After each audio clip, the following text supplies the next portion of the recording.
সবচেয়ে বড় অর্জন ঢাকা। রাজনীতির রাজধানী ঢাকায় এবারই প্রথমবারের মতো জামায়াত আসন পেয়েছে এবং তাও একটি দুটি নয় ৬টি। এর ক্রেডিট অবশ্যই আমিরে জামায়াত ডাক্তার শফিকুর রহমানের প্রাপ্য। তিনি জামায়াতকে ক্যাডার ভিত্তিক দল থেকে গণমানুষের দলে রূপান্তর করেছেন। যারা তাকে গালি দিচ্ছেন তারা আসলে এই মেগা সিটিতে জামায়াতের এই ব্রেক থ্রু বুঝতে পারছেন না। আপনারা হতাশ কেন? কারণ আপনারা সরকার গঠন করতে পারেননি। কিন্তু পরিসংখ্যান কি বলছে জানেন? প্রায় ৫৩টি আসনে জামায়াত মাত্র ৭০ থেকে ২,০০০-এরও কম ব্যবধানে হেরেছে।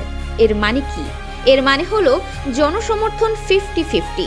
টোটাল হিসাবে বিএনপি এবং জামায়াত প্রায় সমান সমান ভোট পেয়েছে। এটা কোনো সাধারণ পরাজয় নয়, এটা হলো টেকনিক্যাল ডিফিট।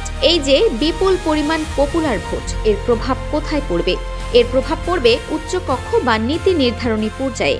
জামায়াত এখন আর কোনো ফ্রিঞ্জ পার্টি বা প্রান্তিক দল নয়, তারা এখন মেইনস্ট্রিম অপোজিশন বা শক্তিশালী বিরোধী দল।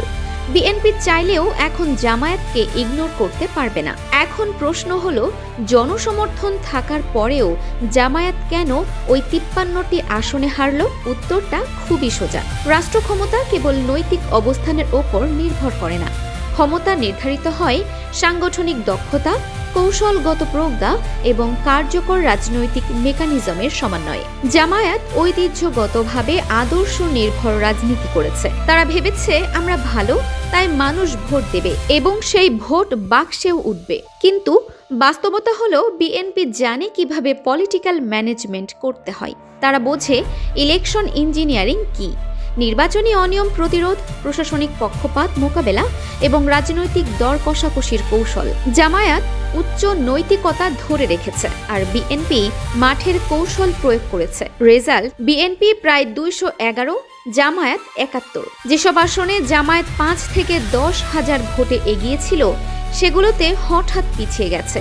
এটা সত্য, এটাকে বলে ইলেকশন ইঞ্জিনিয়ারিং। এই ইঞ্জিনিয়ারিং ঠেকানোর মতো প্রশাসনিক সেটআপ জামায়াতের ছিল না। এই সিস্টেমে চলতে চাইলে মাসল পাওয়ার, ভোট কারচুপি, ইলেকশন ইঞ্জিনিয়ারিং, এই ব্যাপারগুলো মেনেই চলতে হবে। এই অঞ্চলে ইসলামপন্থীদের ক্ষমতায় যাওয়া এত সহজ নয়। হয় সিস্টেমের ভেতর থেকে অপেক্ষা করতে হবে, ধৈর্য ধরতে হবে, নয়তো সিস্টেম ভেঙে ফেলতে হবে।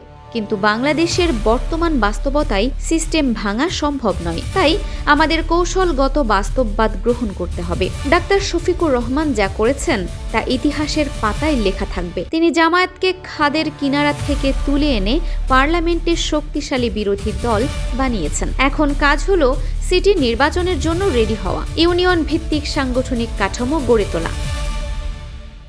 Arifin Farha, DSK TV।